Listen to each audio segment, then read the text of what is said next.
It's not difficult to find the formula for Nigeria's heightened state of insecurity, and it all boils down to poverty, anger, and desperation.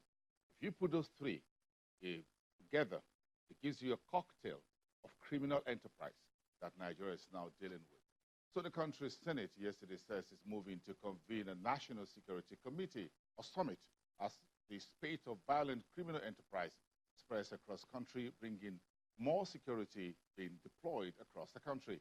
The president of the Senate, Ahmed Lawan, says the situation in the country is pervasive and that every part of the country has one story or another to tell. He described the current state of insecurity as unfortunate because new highways in the country's southwest are now becoming very impassable because of robbery, kidnapping, banditry, and both the rich and the poor are not spared.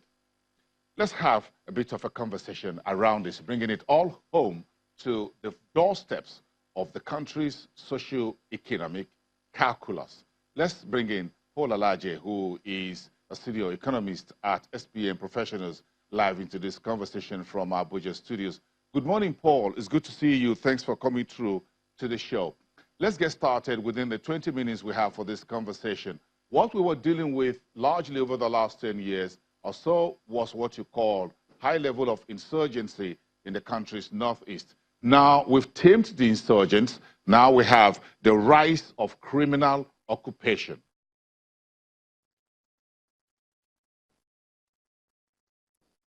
Yeah, thank you so very much for having me. Rightly said by you that we've, to a large extent, reduced the influence of insurgents, particularly within the Northeast region. What we have is widespread of insecurity beyond the Northeast, in Northwest, North Central, Southeast, South-South, and now the last bus stop, which is Southwest. Southwest, particularly because, you know, more than 50% of Nigerian VAT come from Southwest. You also know that most of the educated individuals that are advanced in age are also from Southwest. Most FDI that come to Nigeria today also have maybe in Southwest, 1 out of 4 arguably are in Southwest. So this calls for a lot of concern, not just in Southwest, but for the entire country. What we see is highway became very unsafe for many, and highway is plowed by both the rich and the poor. So majority of the places that are rural community, they are being invaded by quote and unquote armed robbers or fighters or attackers, whatever name we give it. The rate of insecurity in the country today is no longer what we saw about 10 years ago. 10 years ago, we seem to be able to confine them, and with maybe effort of government in recent time to combat and fight them at a particular location, what we see is new turn of insecurity. And perhaps the saying that I've mentioned that the hide-do hand is the good workshop. And in the workshop of the devil, what do you see? Devil don't use brain, they don't use brains, is not used with hammer. What devil uses is banditry, insurgency, kidnapping. Perhaps this is what is playing out in the country today. So it's widespread, it's beyond just Southwest. We've seen a number of reports coming from Osun, Ekiti, and also from other parts of Southwest. We only hope that this will not get to the economic capital of the country. Paul, let's look at the cocktail and how we arrive at this destination.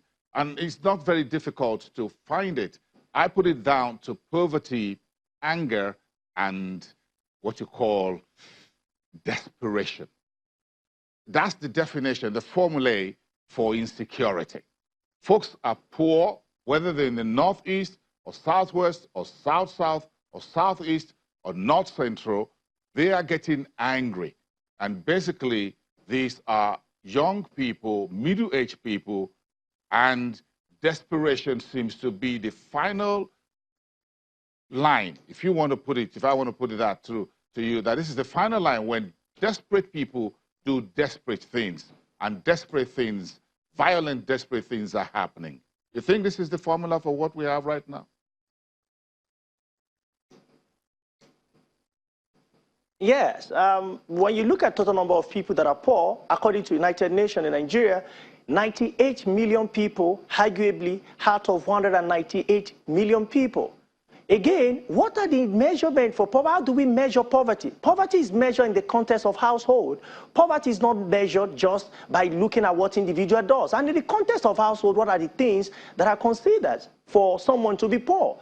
The person must not earn, somebody is extremely poor if he earns less than $1.90 a day. That is fair. So you might say, oh, somebody collects 50,000 or 30,000 naira. If the man is the only one that works in the family, has 2 wives or 1 wife, or has 4 children or 6 children, as the case may be. Of course, when you share that among the mouth, the children, and perhaps the man himself, we become desperate. Now, so who is supposed to provide the cushion for all of these if the forces of demand and supply that should adjudicate prices is not working for them or is not fair on them? Then you go to public expenditure or public life. So let's take a state in one of the southwestern states, for example, a state whose governor was just confirmed by the Supreme Court have average overhead, that's payment of salary on monthly basis, close to 5 billion naira. Other recurrent expenditure of about 3 billion naira. The state collects from FARC accounts between 1 billion to approximately 2 billion naira on monthly basis. Apart from that, the state generates internally generated revenue, IGR, between 1.5 to 1.8 billion naira. Clearly, the state is in financial crisis. So how will such state provide amenities, capital expenditure, even when what the state generates could not even take care of recurrent expenditure? So that state is in mess. Your state governor also mentioned that if you're a bank, it might not be able to lend to the state. When you look at some of these issues, we are bringing it to the table of state because insecurity is first domestic before you start having conversation nationally. Look at most of the states that have high insecurity issue and look at their financial books. The higher the insecurity, the higher the rate of indebtedness and also poor performance of the state books. So families that are not earning enough, or family that have not taken care of their own because of absence of of not having enough education. What kind of education do we have? 13.5 million people are out of school today. In fact, it was mentioned by UNDP that more than 30% of African children will not finish basic school by 2030. What that means is 50% of our children will not finish basic school just 11 years from now. And mark you, 50% of them will not finish primary school. That is fuel for insecurity. So when we have insecurity, we don't pour fuel, we don't pour gas. We pour water, we look for ways to quench it. But the method we use today, in just a second, is we might be pouring... Paul, in just a second, we're going to talk about what we need to pour into the fire, as it were. But I want us to bring to home to everyone to understand what we're talking about in terms of the socio-economic issues we're dealing with here.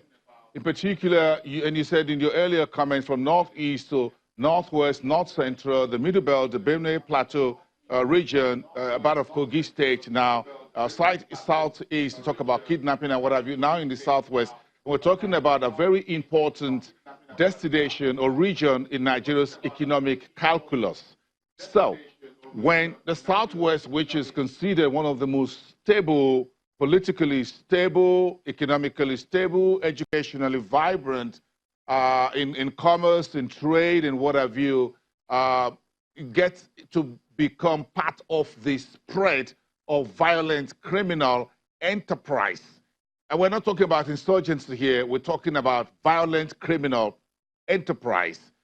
How much economic damage are we looking at here if we don't nip this in the bud, not just sending more security forces to every bus stop and every mileage between Lagos, Ibadan, Ore, Ondo, Ikare, Okene Highway? How do we do business under the umbrella or the atmosphere of fear, insecurity, and a near police state?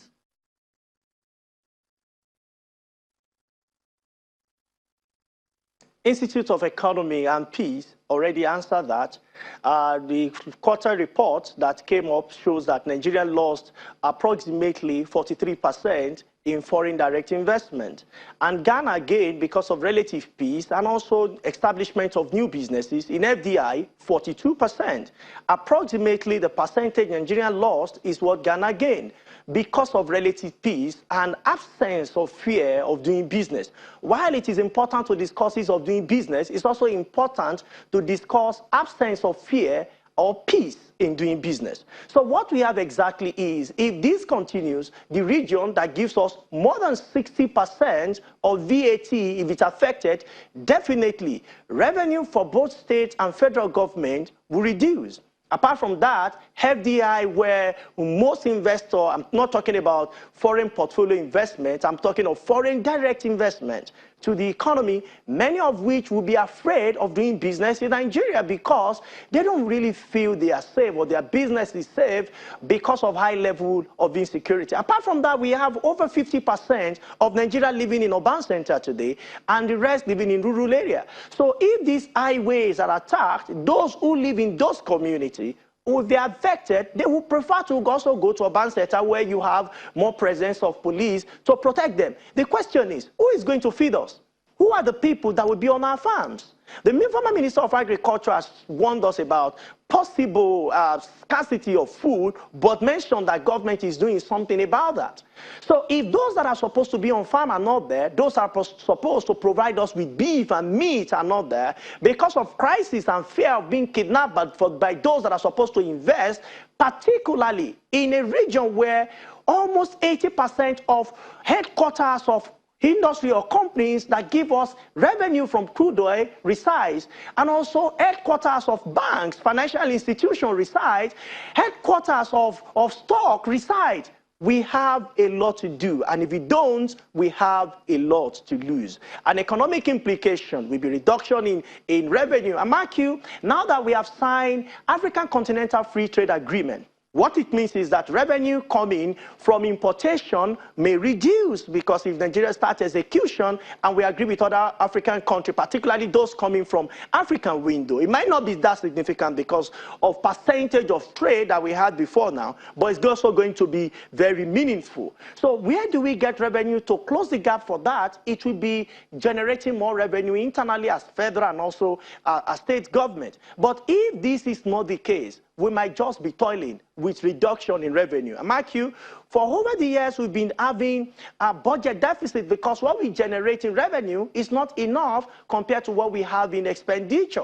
More debt is becoming more crisis, 24.9 trillion naira. That is the last quarter report released by Debt Management Office. If we collect more, that means we have more in terms of responsibility of servicing our debt.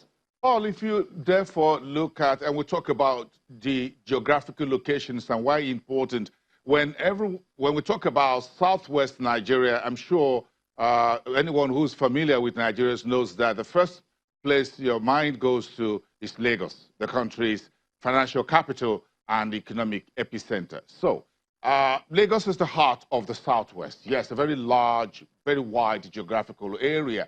So if you talk about the Lagos and the southwest, which is basically the gateway to the ECOWAS West Africa sub-region for industries, for light manufacturing, whatever it is we're doing by way of trade, movement of goods and people, including the petrol products, dozens of millions of barrels or liters we import every day and being transported still largely by road.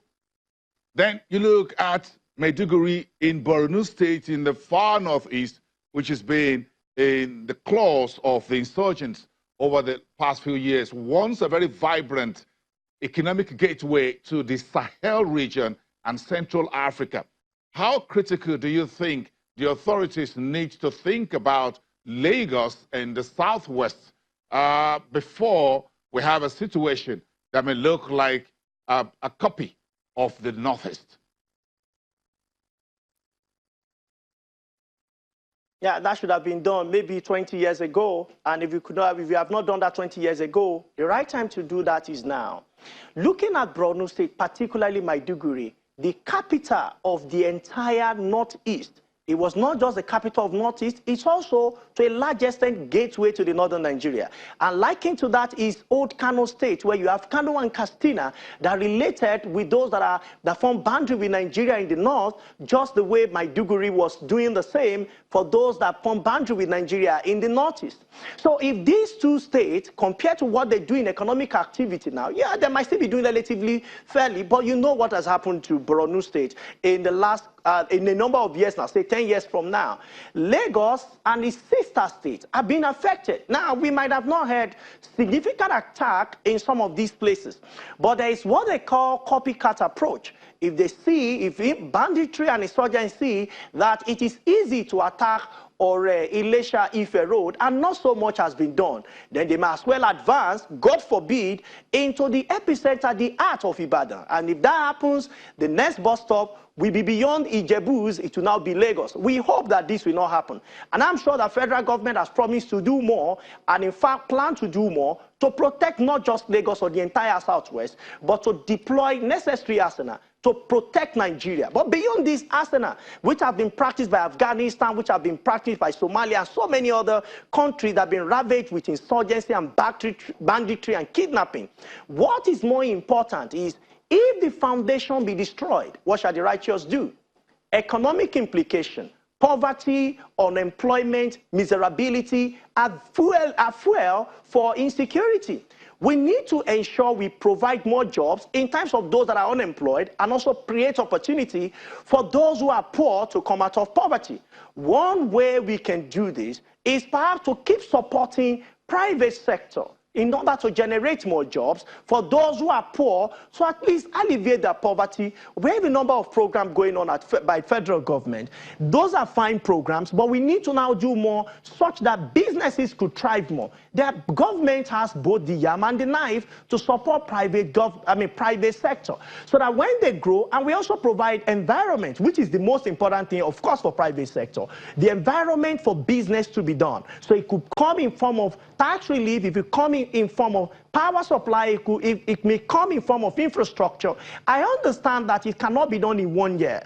And if the president will keep on keeping on with his vision of lifting 100 million people out of poverty, those who are even members of insurgents, or those that have been bereaved, those that have been brainwashed as well, might also be part of these people that have been lifted out of poverty. The fear is, with the rate of insecurity we have, those that are kidnapped, we hear a story, I don't know how true that is, on social media, where people had mentioned that even 100,000 naira, 50,000 naira were collected for them to get their freedom. This shows that it is no longer insecurity that we know. It means some persons might be trying to create large empire using the devil's workshop called insecurity.